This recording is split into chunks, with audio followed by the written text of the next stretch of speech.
మూర్తి UTF రాష్ట్ర కోశాధికారి.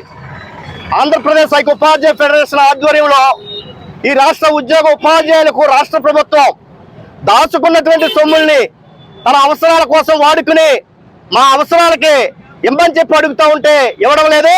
ఈ రోజున పిఆర్సీ డిఏ ఏరియర్లు కానీ, పిఎఫ్ లోన్లు కానీ, ఏపీజీఎల్ఐ లోన్లు కానీ, లేదంటే సరెండర్ లీవులు కానీ, సిపిఎస్ ఉద్యోగుల యొక్క అరెండర్ లీవులు కానీ మొత్తం వెరసి 1896 కోట్ల రూపాయలు మేము ఇవ్వాలని చెప్పి అనేక దశల వారి పోరాటం చేస్తా ఉన్నాం.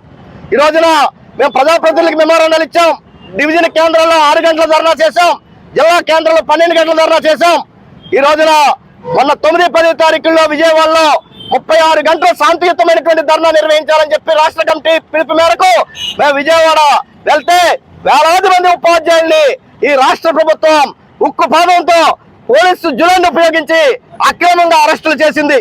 ఈ రోజున ఈ రాష్ట్ర ప్రభుత్వం 125 అడుగుల అంబేద్కర్ విగ్రహాన్ని విజయవాడలో ఇవాళ ప్రారంభిస్తా ఉన్నారు ముఖ్యమంత్రి.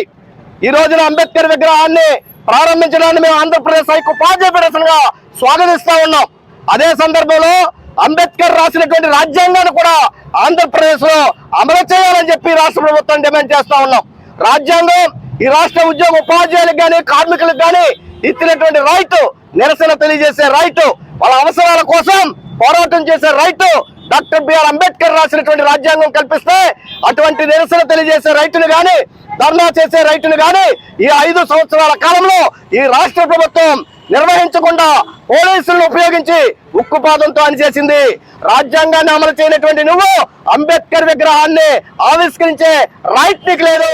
మరి గర్వంగా విజయవాడలో అంబేద్కర్ విగ్రహాన్ని ఓపెన్ చేస్తున్నారు. మీరు ఏదైతే రాజ్యాంగం ఉందో ఆ రాజ్యాంగం మరి న్యాయ వ్యవస్థను కూడా మరి అమలు చేయాలని చెబుతుంది. అంబేద్కర్ రాసింది. మరి ఈరోజు ఉద్యోగులందరికీ పెన్షన్ మరి అది భిక్ష కాదు, మరి అది హక్కు అని చెప్పేసి ఇచ్చిన న్యాయస్థానాలు ఇచ్చిన తీర్పుల్ని అమలు చేయాలని ఈరోజు ఈ భీమవరం సెంటర్లో ఉన్న అంబేద్కర్ విగ్రహానికి మేము వినతిపత్రం ఇచ్చాం.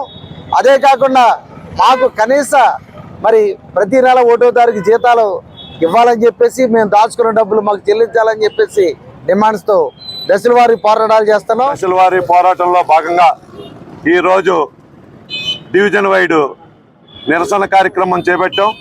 చెవిలో పువ్వులు పెట్టుకుని అలాగే మోకాళ్ళ మీద నడుస్తూ వేళ నిరసన కార్యక్రమం చేపట్టాం. అలాగే 24వ తారీఖున జిల్లా వ్యాప్తంగా భీమవరంలో నిరసన కార్యక్రమం చేపడుతున్నాం. అలాగే పాదయాత్రలో నువ్వు ఇచ్చిన సిపిఎస్ రద్దు చేస్తాన హామీని నిలబెట్టుకోలేదు కాబట్టి ఆ 28వ తారీఖున రాజమండ్రిలో సిపిఎస్ మీద కార్యక్రమం చేపట్టాం.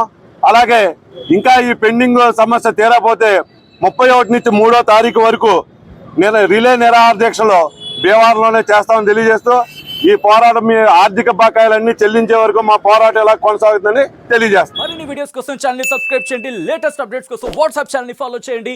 అండ్ లింక్ డిస్క్రిప్షన్ లో ఉంది.